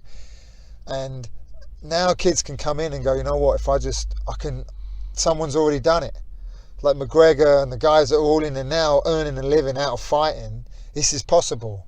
And it's like anything, it's like when you know, the 4 minute mile was done. No one believed it could be done before that was done, and then boom, and then like everybody done it because it was seen. So now, what's interesting now is when McGregor goes, what's the next bit? Because the level will be raised. It might drop a little bit because they'll be waiting for that next personality to come in, you know. Because you've had a personality like McGregor in there, you've had the Diaz brothers, but they've simmered. Whereas McGregor's come in and boiled over and spilled everything out. So maybe a dip and then it'll come up again. But well, he'll dip. I reckon he'll dip mainly because he's having a kid now. So yeah, but I'm saying like the personality may take a few years for someone to come in that's, oh, this guy's better than McGregor, he's more funnier, or he's more this or more that, different. But kids now can come in. You could be. I've got 2 kids that come to my gym now. One's 9, one's 12. Dude, they're amazing. They've been in my gym maybe like a month. They're just, oh yeah, we see this on this, and they're doing flying arm bars. They're whizzing around the back. And like, what? How did they know this stuff? Because they just watch it, and because kids absorb stuff, don't they? They just learn Sponges, it by man, looking. Yeah. They don't take some. It's very easy for them to do it. So those kids will come in, and it's not out of the realms of possibility that they go, I want to be a fighter. It's not like me when I was starting. What are you talking about?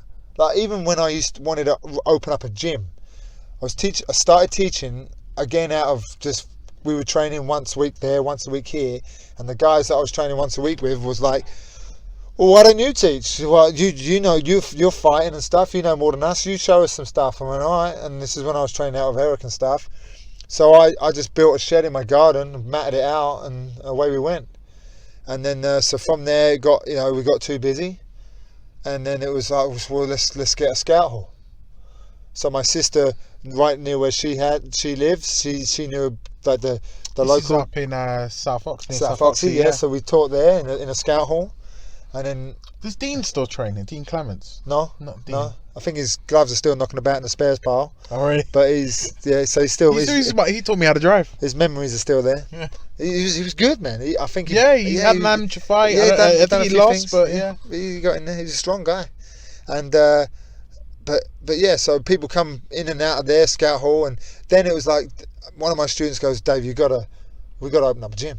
You can't just teach out of here. Let's get better. These guys need somewhere to train every day, because we were like 2-3 times a week there, once a week somewhere else. I had a spot in Slough that was like in a leisure centre in Slough. Dave, you got to get more serious. You got to open up a gym. And I'm like, well, how do I do that? I was doing personal training. I was, I didn't have any kids at that time, but I was living with my girlfriend, so I had rent to pay, and I was earning a living, scratching. I wasn't like driving around in big cars or anything, or earning loads of dough, but I was doing something I enjoyed for a living. And when I look into like life coaching or successful people, or I see people going to work and going, oh, I hate Mondays and all this, the one thing that the successful people were doing was something that they were passionate about for a living. Like, if you find something you're passionate, you never work another day. That's what I was doing. So I was grateful. I didn't want to wait till I was 60 and retired to do something I wanted to do. So I was doing it. Got to open up a gym, got to open up. Oh, so let's look around for somewhere. And when I was looking around, it was like every estate agent was, well, why don't you just get a church hall or scout hall? This is better, teach. I'm like, no, I'm not teaching a karate class once a week for kids and just mums. I'm teaching fighters. Yeah, exactly. We need somewhere every day to train. So even then, it wasn't taken seriously. You know what I mean? And maybe now, I haven't been to estate agents recently, but maybe now they're like, take you seriously. What made you move, by the way, from Harrow to here? The guy from the gym here wanted MMA in his gym, and it's like a 20,000 square foot gym, 2 floors. So he just said, look, I want some MMA in my gym. He can see it on the rise, and called it early. Yeah, and I did a deal with him, talked to him a bit, and just moved my operation here, because I was originally from Watford. I was teaching South Oxy, so a lot of my guys were travelling. They didn't like the travel. People in Watford are weird. They like because you got everything they need in Watford, so they rarely travel out from it. So all my guys travelling from Watford to Harrow freaked them out, like they were crossing a time zone or something. So moving back to Watford, they were super happy. Yeah, I'm the opposite. You know that? I'm like, I hate coming to Watford. Exactly. Man. Yeah, I never come to Watford before I had a gym here. It was like, can't go to Watford. You can never get out of a car park. Yeah, exactly. And now I'm like, man. I'll come here today, and it took me 15 minutes. I'm like, how come I never used to come here? Actually, you came in today, and it's taking you an hour and 38 minutes to get home. You're fucking sitting here with me. But yes, and again, this guy that owns the gym is a businessman. He's not interested really in the progression of the sport or to make money. This that he's a businessman, and the thing is, like, it's like places that I visited around the world. When the guy running the company is passionate about what they're doing, the sport. The trouble is I'm spending time on the training and not on the business. So the business can get away. Yeah. So it dies because of that. And then when you see like these places like ATT, they had someone else involved to deal with the business or help with them. So this guy theoretically helped me, like, because there's no way I would be able to afford a 20,000 square foot gym in the middle of town centre. There's no way. So me attaching to that helps when I came here, I've just figured, all right, it could be a good move. One, I don't have to deal with like council and stuff like this. I can just deal with this guy here. It's like having a landlord. But two, it's like, look how good it is for the guys, my team. I didn't have space for a full size. I might have had space for like a little 16-foot training cage or cage wall or something like this, but we got a full size competition cage. You know, guys got access to, you know, a whole, not like just a treadmill in the corner and a dumbbell over there. It's a plethora. Full-on gym, yeah. It's a full-on. And my aim here is this isn't it. I've just moved in. I've been here 2 years now. My aim here isn't just to put the cage and a mat there and just crack on. My aim is to make a full-on facility. You know, this place here could be a world-class facility, like the types of like the ATT and like AKA. They replicate their facilities, and this could be it. This could be, you know, like Birmingham's got like the UTC. You know, we could be down here with a decent facility, like what London Shoot used to have. Yeah, you know yeah, I mean? yeah. That was a I mega don't know. facility. I don't know what happened there, man. Well, I don't know. I mean, like I said, I don't really know the ins and outs, and the guys at London Shoot are cool guys, but I would imagine it was just, you know, financial. Yeah, business. I mean, if this guy up and leaves, then I'm in a bit of a situation. But, you know, again, maybe the timing was wrong for them, and the situation there was wrong for them, and you know, but for me now, again, my timing's been really good, and the gym's going really well, and again, we progress through, you know, as much as we can, and my aim is to turn this into a proper world-class facility. And then for the guys that come in, my aim is to get to a point where I can go, yeah, this kid's really good, right, you just train him now. I can help you, you know, job or financially. We've got some sort of links for them to get sponsorship and just train, because being a full-time athlete and having a job is harder than just having a full-time job as an athlete, because you only got to train in the morning and rest, and train again in the afternoon, rest and train again in the evening. You got to train in the morning, go to work, then come back and train again. So you're really struggling to recover and stuff like this. So you need to basically, you got to be. I mean, the success. I mean, from what I know, anyway, anybody successful in anything, you got to be all in or not at all. Yeah, it's one of the that's two. The trouble. Like. You can. I mean, don't get me wrong. We got a lot of guys here. You know, like I got many students here that don't have any interest in training, in competing or fighting or any of that. But a lot of them, like I say to all of them, they all have their part in the team, because, all right, the guys that the good thing with the guys that don't want to compete and do any of that, there's a ton of them. If there's 20 guys that are just in for the fun and in for the, you know, the fun and the social aspect of the training, and just to learn a bit, and you know, don't want to lift weight, just want to have a little go at the MMA or the jiu-jitsu. Those guys, they have their place, because they're not injured. They're not training 2 times a day. They're training once, maybe a day, maybe 3-4 times a week. So they're always going to be there for the guys that are grinding away, to have people to train with. Otherwise, if there's just 5 of you that are fighting, you're going to run out of sparring partners, man. Yeah, especially if matey boy got a fight on Saturday, he's now banged up from the fight and can't train next week. Oh well, how am I going to get my training in for my fight in 2 weeks? So that's the beauty of what we got here. We've got a lot of people, so that, you know, I always tell them, look, it doesn't matter even if you've been training with us for 1 week and you know nothing, you still got your part. You can still come in and train with a professional fighter, because guess what? If there's 5 professional fighters in the room and you're the guy number 6, when everyone goes with you, they're just going to relax, and that's going to be their rest round. That's going to be their rest round where you can just move around with someone and maybe just go for a few drills. Get something from him. Yeah, and the pro fighter can work on their coaching skills, and then, you know, maybe they find actually I'm pretty good at helping someone learn stuff. Then, you know, 5 years, 10 years, they got their own branch of my Crossface gym somewhere else. You know what I mean? Or they're teaching, because that's what it's about, right? You know? Yeah, franchise it, man. Yeah. Well, not necessarily. Just to help it. If I can have a facility where I can just go, you know what? Don't get a job because you're super good, and I can see you losing opportunities if you've got to work and slug your guts out at something else just to make a paycheck. Let me give you a job. If I could get to that point, that'd be cool. Not like you work for me.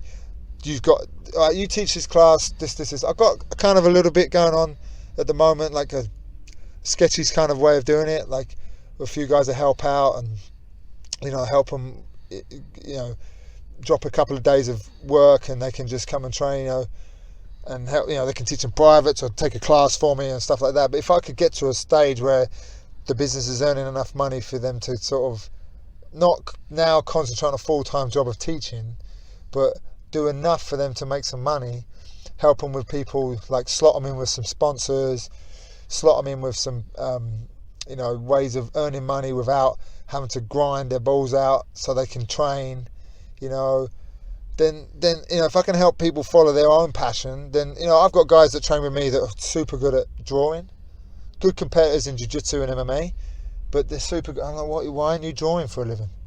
Well, why aren't you making stuff? Because they've never been told they can do it. I said, listen, man, my education's, when my 7-year-old brings home homework, I struggle with it. You know, I'm learning my times tables again because I'm not helping her with them. I'm learning them. You know what I mean? So my education isn't that of a. You're not alone on that boat, dude. Don't worry. Do you know what I mean? So, but I can still make a business and make a living for myself out of something that I really love doing. And the trouble is nowadays is a lot of people don't get told that. They just get told to go to school, go to work, die. And if I can just help a few people, you know, see an opportunity where they can, you know, maybe not necessarily be an MMA fighter or a jiu-jitsu fighter full time and that's their profession, but where they can do something that they're passionate about. And the good thing of like where we train and being involved with a martial art gym, depending on where it is or what it is, doesn't really matter.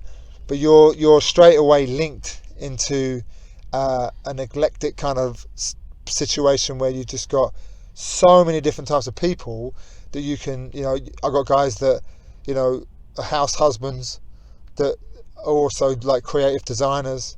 I got guys that are plumbers, guys that sell kitchens, guys that you know, are just doing menial jobs, doing whatever job they can do. I've got lawyers, I got police officers. There's a whole stream of different people we got in the gym that people can plug themselves into. So, and like it's like our jiu-jitsu team is worldwide.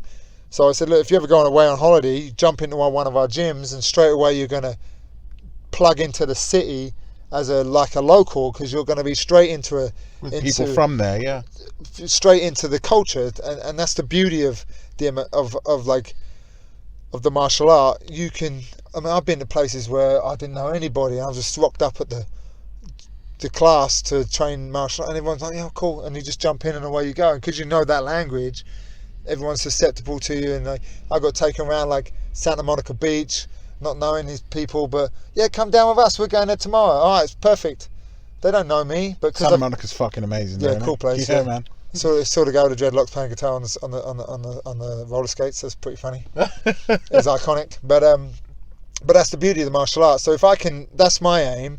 If I can do that and help people pull their passions out of them, and maybe they fight a few times and realise that's not good for them, but now they, oh, you know what, I can follow. They gain the confidence to become an artist, or, you know, even if I got a guy that like is an amazing mechanic. Well, why didn't you do that for yourself rather than working that job you don't like? Oh, I never thought about it. Well, listen, man, I'm doing this. I mean, what the hell am I doing? It ain't even a job. I don't have a job. It's living a why not life. Exactly. You just live through your passion, and that's the ultimate goal, you know. Because, you know, even the fight career will end someday, But if you can help people, I mean, that's ultimately what we need to do. You know, on a philosophical level, is we're too much worried about what everyone else is doing and not helping everybody out, and that's part of, like, you know, what we're doing here. Like what you said to me, oh, thanks for giving me some time. We're just helping each other out. That's all it is. You know what I mean? And having a conversation. It's no big deal. But I think a lot of people miss that, and they're too worried about what everyone else is doing and not what they're doing or how they're helping other people. You know what I mean? That's important. Well, there you go, man. Some fucking wise words from the great Dave Lee. Voila. Thank you very much for having me. I know we've been here for too long, man. You got to get home. You want to go spend time with the family. It's Friday night. Same, me too. I got a pregnant girlfriend at home who's waiting for me. So, How long? Huh? How long? She's due 1st of May. Wow, okay. So she's like 15 weeks now. Wow, cool. So yeah, it's my second kid. Fun man. times. So, yeah, I know. Yeah, it's gonna be crazy. But yeah, man. Thanks again. No where can people find you, man? If they want to find you online? Yeah, just Google it, man. You'll see me. If you look at the Crossface .co.uk, just put that in Google. I'll put it in the description. Yeah, anyway, no man. problem. I don't like a lot of guys in the gym try and promote us. I don't care. Listen, if you want to find us, you'll find us. Like I said, people like we're like magnets. People stick together, or they drift away or drift too. So if you need to find me, you'll find me. Perfect, man. The universe will connect us. That's it, man. Thank you so much again, guys. You guys know where to find me, and keep an ear out, and hopefully you guys learned some wise words from the great Dave Lee here, guys. All right, take care. Thanks a lot, man. Yes, thank you. Thanks. Hey, this is Leo here from What's the Damage podcast. If you liked this week's episode, feel free to like, share, and subscribe, and do all that fucking shit. And hopefully we can get this worldwide. Thanks a lot. Peace.